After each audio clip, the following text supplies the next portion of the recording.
Hello dear viewer and welcome to the build. This time we have a faith and intelligence hybrid with a concept of emulating Gandalf.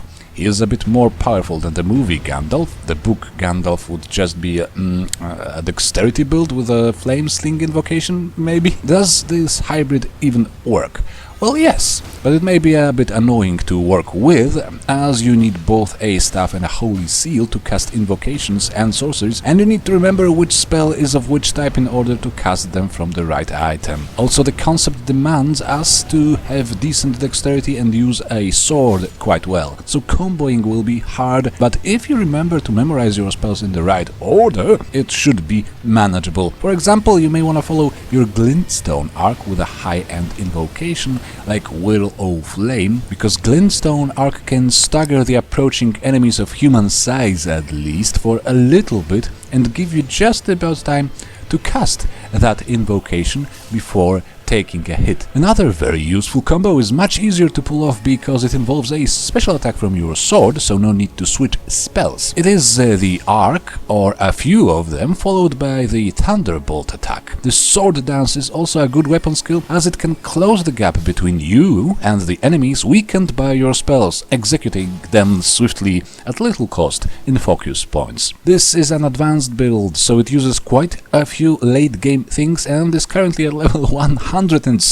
But the good news is the fun begins as soon as you have the Thunderbolt Ashes of War and the Glintstone Arc Sorcery. Thunderbolt is located in the royal capital on a scarab northwest of the Avenue side. The Sword Dance Ashes for our secondary sword can be found near the minor Erdtree in Liurnia. So the basic setup of Flamesling 2 weapons and a seal can be obtained before facing Morgoth. The Glintstone Arc Sorcery can be bought right after defeating Godric, or even before that if you can find your way into Liurnia of the Lakes without facing him. If you start the game as an astrologer, you will know the Glintstone Arc in the beginning, so your first concern should be to get a seal. The easiest starting point for the Invoker is the Astrologer class, starting you off with a decent staff and a robe and 2 useful Glintstone sorceries. From there, get some physical stats up first: Vigor for health, 3 points in dexterity to qualify for better weapons, and a few in endurance for a bit more carry load, so that we can have a choice between swords, possibly mix in some armor pieces and pull off a bit more sword dances consecutively. Only dexterity and vigor will need to be increased at later levels, as dexterity will increase the damage of both our swords. They are both keen, you see. There is no need to rush your faith or intelligence increases, as your starting sorceries can carry you through most of Limgrave locations. Somewhere between level 20 and 30, start investing in faith and mind. Once you can fire off a few flame slings in a row, you can go for faith and intelligence, with an occasional excursion into mind. As my swords are both available early in the game and have low stat requirements, I only increased my dexterity again after level 70, at the same time trying to add some more vigor from time to time. Naturally, at level 160 the stat allocation is no longer much of a problem, but it may be for quite some time, even in your 60s, so remember to keep your gear upgraded as much as possible. For that you will need a steady supply of smithing stones, so try to get the Miner's Bell bearings as soon as they become available and bring them to Twin Husks at the Round Table Hold. Let's hope I won't forget to put some guides for finding them in the description. So let's talk about the gear. We have the Lord Sorn Keen Straight Sword with the Sword Dance Ashes and Noble's Keen Slender Sword with the Thunderbolt. As mentioned before, you will need to find the Iron Wet Blade in order to add the Keen ability to a sword with golden ashes. The Whetstone is easy enough to find in Stormvale Castle. I can't stress enough the importance of the Golden Order seal for this build. It has a fantastic incantation scaling, using both intelligence and faith. There is a secondary seal in my other hand just in case, but this is where the build is at. At some point your incantations will become so powerful they may easily overshadow your sorceries. Never mind though, your starter spell of Glintstone Arc will stay useful forever. regardless of the staff, which should be the Gelmir Glintstone staff, but this one may be hard to obtain. It's a rare drop from a man-serpent in the Volcano manor, so a well-improved academy staff or even your starter staff is perfectly fine. This one, however, scales with both intelligence and faith again and enhances the lava sorceries. I used only one of those on the regular, but it is very satisfying, the Roiling Magma. It explodes after a delay and leaves traces of damaging magma for a bit. The clothing is a mix of the Snow Witch robes, astrologer gloves and traveling maiden boots and hood. I would go almost full Snow Witch just without the hat if it was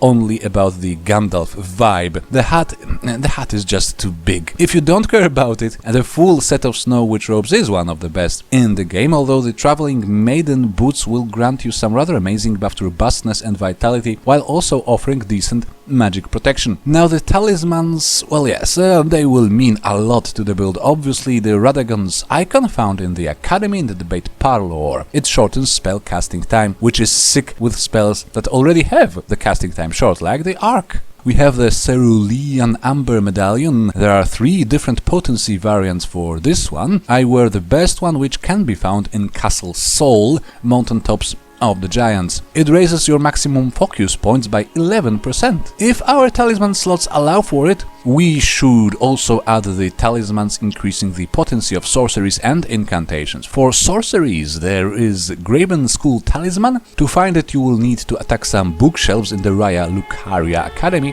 in the Debate Parlor and see if they reveal some hidden passages. For incantations, we have the Flock's Canvas talisman. You will need to finish the Millicent's quest, which you can start by talking to Gowry in his shack near the southern Ionia swamp bank site of Grace in Caelid. The most frequently used mix for the Wondrous Physic turned out to be the Opaline Bubble tier, which surrounds you with a little one-time damage negating bubble, and the Cerulean Hidden tier, which eliminates all focus point spending for a little bit. It makes the entire build easier and quite a lot stronger, yes. The build will underperform, unfortunately, at one stage of your playthrough or another. Probably not in the very beginning, because the Astrologer is one of the easiest starts, but after level 20 or 30, some problems with focus points or health will start showing. You will be rewarded in the late game with the amazing diversity of approach you can achieve in each battle. This is because we switch from weapons to sorceries to incantations, and it can be a serious asset even in PvP, or perhaps especially in PvP.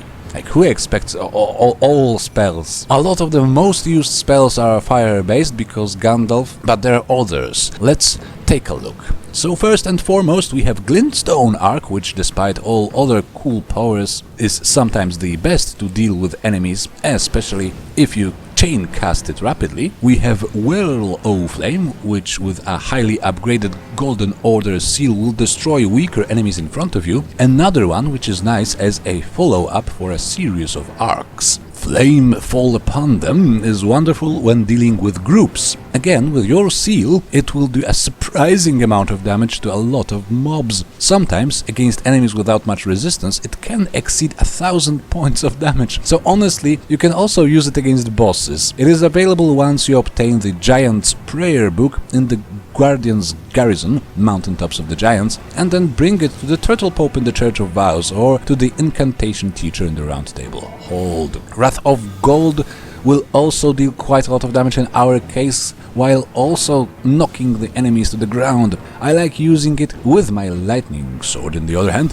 as I can then easily shower them with lightning when they are on the ground. Wrath of Gold can be found in Woodfolk Ruins, Altus Plateau. Before this location is reached, you can buy Rejection, essentially a weaker version of this, from the Hunter of the Dead. Blessing of the Earth Tree or Blessing's Boon were also used before a fight. Both these incantations grant HP recovery over time, and since you can stay away from enemies if you want, taking little damage, this can help you to heal without using up too many red flasks, which means you can have more blue flasks, which means more spells. Roiling Magma Sorcery is a decent combat opener, especially against enemies not yet aware of you. It attracts their attention and then explodes. You can find it on a corpse in Hermit's Shack in Mount Gelmir region.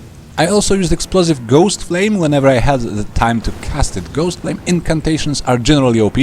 With the Gelmir Glintstone stuff, this one will deal heaps of damage, knock down enemies and deal a bit more damage over time, over a few seconds. It is rather insane as it is an area of effect attack, but unfortunately it has a lengthy casting time and is rather hard to get. You need to find 2 different items, bring them to a special place near Apostate the Relict in Consecrated Snowfields, which is a very late game area. It's a whole adventure, guides in the description, I hope. Obviously you can add a lot more, fine-tune your set of powers depending on what you have discovered and what type of enemies you expect.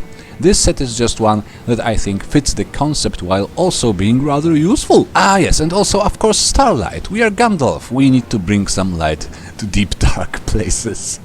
And that's basically it. In the end you will have a diverse and powerful build. Some practice is needed for all the weapon and spells switching, but you can achieve devastating results both PvP and PvE. Once you get familiar with all of this, your casting time will be more than satisfying, you will deal decent damage with your weapons and absolutely terrifying damage with most of your spells, and you will always have options. Now, remember to like and subscribe and share and the like. We YouTubers are suckers for attention and we kind of don't have any choice because nothing improves without returning viewers. Life is tough. Also, I have a subscribe star profile. Even a few dollars per month can save an innocent barista from being assaulted by an angry Pole. Anyway, have fun, good luck in the lands between, and we will see each other again. Bye!